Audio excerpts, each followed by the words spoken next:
India জোটের প্রার্থীর পক্ষে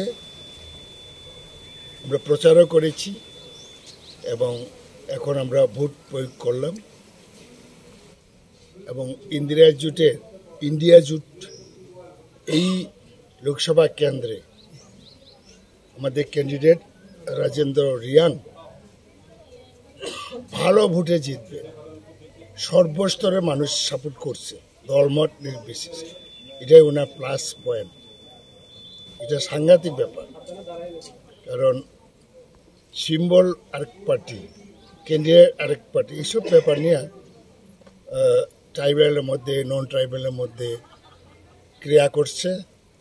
2 নম্বর হলো এনআরসি নিয়েও একটা প্রশ্ন আছে, সুপ্রিম কোর্টে মামলা হয়েছিল। নানা ব্যাপারে এখন আমাদের ক্যান্ডিডেট দৌড়ে নাম্বার 1-এ আছে। 5টা পর্যন্ত দেখি কি হয়। তা আমাদের এই অঞ্চলে মানুষ রাজনৈতিক সচেতন, এখানে মানুষ বিপুল ভোটে ওনাকে এগিয়ে নিয়ে যাবে। আপনি 53 কৈলাসহর কেন্দ্রের বিধায়ক, আপনার 53 কৈলাসহর কেন্দ্রের প্রতিটা পুলিং স্টেশনে কি পুলিং এজেন্ট দিতে পেরেছেন?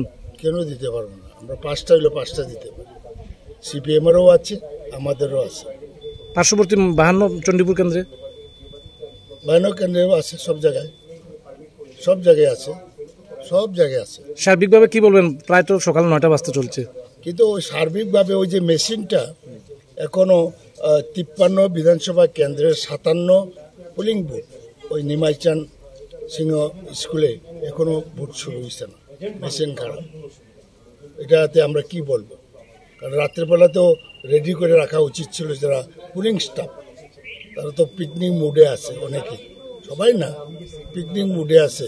সুতরাং সকালবেলা এই হ্যারাস হচ্ছে, বহু মানুষ লাইনে আছে এবং ওইখানে বেশ কিছু জায়গাতে, কয়েকটাতে ইয়াজাখোড়াতে যুবরাজনগর এটা চেঞ্জ করেছে।